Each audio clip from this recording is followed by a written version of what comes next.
ఓం సదాశివసమారంభాం వ్యాసశంకరమధ్యమాం అస్మదాచార్యపర్యంతాం వందే గురుపరంపరాం.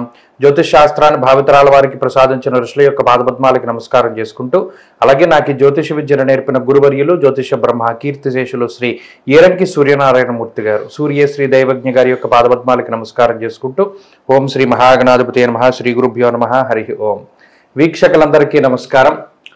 June నెల 16వ తారీఖు లగాయతు June 22వ తారీఖు శనివారం వరకు ఉండేటువంటి గ్రహగతుల ఆధారంగా ద్వాదశ రాశుల వారికి ఈ వారం ఏ విధమైనటువంటి శుభాశుభ ఫలితాలు కలగబోతున్నాయో ఈ కార్యక్రమం ద్వారా తెలుసుకుందాం. అందులో భాగంగా ఈ వారం ఉండేటువంటి గ్రహగతులను గమనిద్దాం. ఈ వారంలో శనేశ్వరుడు కుంభరాశి యందు, మీనమందు రాహువు, మేషమందు కుజగ్రహము, వృషభ రాశి యందు గురుడు, మిథున రాశి యందు రవి, బుధ, శుక్రగ్రహాల యొక్క సంచారం అనేటువంటిది జరుగుతూ ఉన్నది. అలాగే చంద్రుడు కన్యా, తుల, వృశ్చిక రాశుల యందు సంచరించబోతూ ఉన్నారు. కేతు కన్యా రాశి యందు ఉన్నారు. ఇటువంటి పరిస్థితుల్లో ద్వాదశ రాశుల వారికి ఏ విధమైనటువంటి శుభాశుభ ఫలితాలు కలగబోతున్నా తెలుసుకుందాం. కుంభరాశి వారికి ఈ వారం చాలా సానుకూలమైనటువంటి గ్రహస్థితి గోచరిస్తూ ఉన్నది. ఎక్కువ సంఖ్యలో గ్రహాలు యోగిస్తూ ఉన్నటువంటి రాశి కుంభం. అయితే ఈ కుంభరాశి వారు వారి ఫలితాలను ఇంత పాజిటివ్గా అనుభవించలేకపోతే మాత్రం వారి జాతకాలను సరిచూసుకోవాలి. ఎందుకంటే గోచార పరంగా అటు పంచమ స్థానమందు శుక్రుడు కానీ, బుధుడు కానీ, అలాగే కుజుడు తృతీయమందు యోగించడం కానీ, అలాగే చంద్రుడు యోగిస్తూ ఉండేటువంటి విధానం కానీ, రాహు అనుకూలత కానీ, 5 గ్రహాలు యోగిస్తూ ఉన్నటువంటి ఏకైక రాశి. అయితే ఈ ఫలితాలు గనక మీకు అందకపోతే జాతకంలో ఏదైనా దశల లోపం ఉండి ఉండొచ్చు, అది జాగ్రత్తగా చూసుకోవాలి. ఎందుకంటే ఇంత పంచగ్రహ అనుకూలత కలిగినటువంటి ఈ గ్రహస్థితి మరలా తిరిగి రాదు.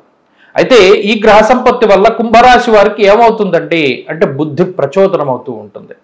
ఇప్పటి వరకు ఎవరో చెప్పినటువంటి నిర్ణయాలను పాటిస్తూ ఎక్కువగా ఇబ్బందులు పడుతూ తెలిసి తెలియనటువంటి పనుల్లో జోక్యం చేసుకుంటూ ముందుకు వెళ్ళినటువంటి కుంభరాశి వారు ఇప్పుడు స్వయం కృషి పైన ముందుకు వెళుతూ ఉంటారు.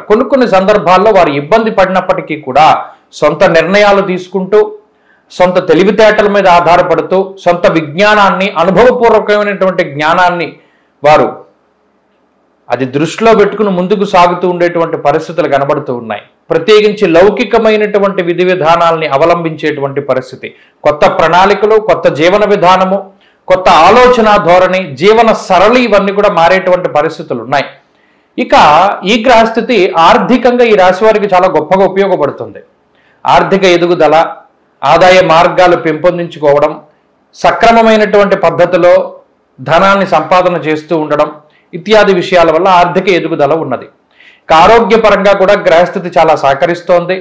కుజుని యొక్క స్థితి తృతీయ స్థానమందు బలంగా ఉండడం ఆరోగ్యాన్ని ఈ రాశి వారికి సూచిస్తూ ఉన్నది. దానితో పాటుగా ఆర్థిక ఎదుగుదల, అలాగే కుటుంబపరమైనటువంటి విషయాలను చూసినప్పుడు కుటుంబ సభ్యుల యొక్క వారి యొక్క ప్రవర్తన, తీరు ఇవన్నీ కూడా ఈ రాశి వారికి చాలా అనుకూలంగా ఉంటాయి. మీరు చెప్పినటువంటి మాటను వారు వింటారు, వారు చెప్పినటువంటి మాటను మీరు వింటారు. ఇలా జీవిత భాగస్వామి, సంతానము, కుటుంబ సభ్యులందరూ కూడా సఖ్యతతోటి కలిసి ఉండేటువంటి పరిస్థితులు ఉన్నాయి. అలాగే ఉద్యోగ వ్యాపారాలకి సంబంధించినటువంటి పరిస్థితులు చాలా సానుకూలంగా ఉన్నాయి. ఉద్యోగంలో ఎదుగుదల, వ్యాపార లాభము, చదువులో ముందంజ ఇవన్నీ కూడా ఈ రాశి వారికి కనబడుతూ ఉన్నాయి. స్త్రీలకి కూడా ఇదే రకమైనటువంటి గ్రహస్థితి అన్వయం అవుతుంది. కాబట్టి కుంభరాశి వారికి జాతకం బాగున్నది. ఈ రాశి వారు మరింత అనుకూలమైనటువంటి ఫలితాలని సాధించడానికై కాలభైరవుని యొక్క ఆరాధన చేస్తూ ఉండడం చెప్పదగినటువంటి సూచన. ఈ వారంలో కలిసొచ్చేటువంటి రోజు శుక్రవారంగా చెప్పవచ్చును. అదృష్ట సంఖ్య 5, అదృష్ట వర్ణము తెలుపు. తదుపరి మీనరాశి.